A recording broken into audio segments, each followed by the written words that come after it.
Terrible situation, Alex. We've already seen since 2021 there has been a 45% increase in tribunals around this specific issue of banter. So the overly monitoring and legalizing the relationships between people in the workplace because of things that people say.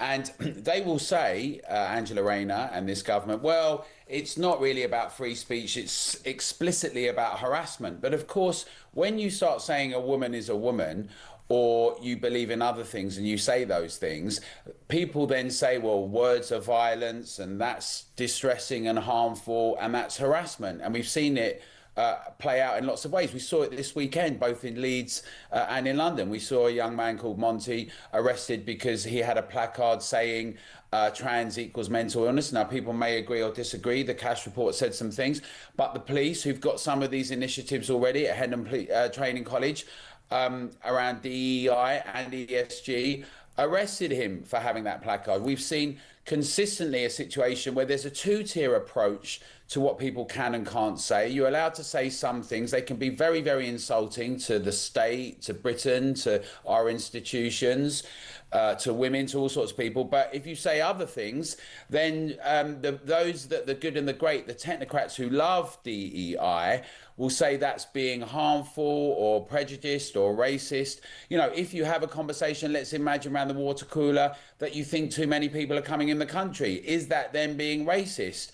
And this problem that you have a situation where increasingly lawyers get involved in our relationships and then taxpayers pick up the bill, less working time, it puts enormous pressure on businesses who are going to be worried about the fact they'll be held accountable. If you own a bar and people come in and say some things, and let's be honest, people say all sorts of things in a bar, and long may that live. But now if a security guard or someone hears you saying something, or someone complains, you can have your license put under pressure. And in the same way, in any kind of SME, and we should remember, Alex, that in Britain, small and medium-sized enterprises are the vast composition of the businesses in Britain. They can't afford this sort of thing. We're having an exodus of millionaires that are leaving the country, tens of thousands of them, people going to Dubai and Portugal.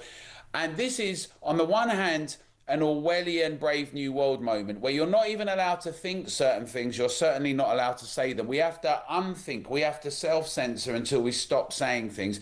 You wouldn't last 5 minutes in most workplaces, Alex, saying, I wouldn't, with these conversations. The people will go, that's outrageous.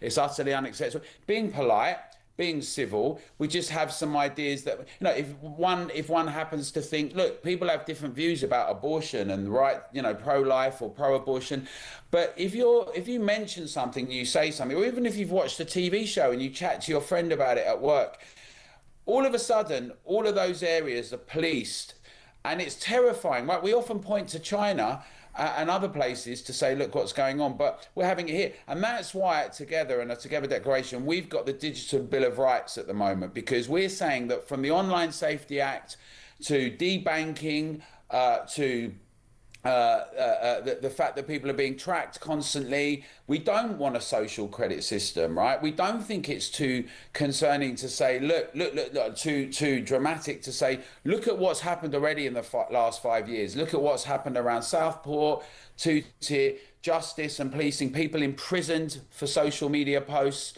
some not imprisoned for all sorts of violent acts. And we've not got something that, see, even if it was without fear or favour that police should be, and it's not at the moment, even if it was that, it would still be an encroachment that's too far. We've seen Scotland's got the Hate Crime Act, right? The Hate Crime Act, where if you say something at home now, you could be arrested for that. We need to all, you know, I'd really encourage your viewers to get involved with Together, togetherdeclaration.org, and say, we must have our liberty and freedom and privacy. Those, by the way, when everyone talks about the far right, that if you like free speech now it's far right, that our grandparents fought actual Nazis. This is it, they gaslight us. You should remember that it's been women again, brave women, the nurses that have had to sue their unions to not have someone who's, you know, a man going into a female toilet, a trans person. We've seen a situation where a nurse was called the N-word because of what she said, and she's had to sue her own union. And part of what this legislation is going to mean is that unions get far more encroaching opportunities in the workplace, which consistently is dominated by a lot of this diversity, equality, and inclusion. And they sound like nice words, but what they end up doing is fragmenting us. Our whole the things that are so great about Britain, the things that we've won through the Enlightenment, through the Renaissance, liberty, freedom, privacy, rights, they're universal things. They're not about what colour we are or whether we're Christian or anything else. But it is a Christian country, or at least it's meant to be. And it is the case that we should have a shared legacy. And what happens is we have a situation where it increasingly encourages people to firstly have legal transactional relationships where they prosecute one another, to not be robust and resilient and say, well, you know what? I disagree, I'm Tottenham or I'm West Ham.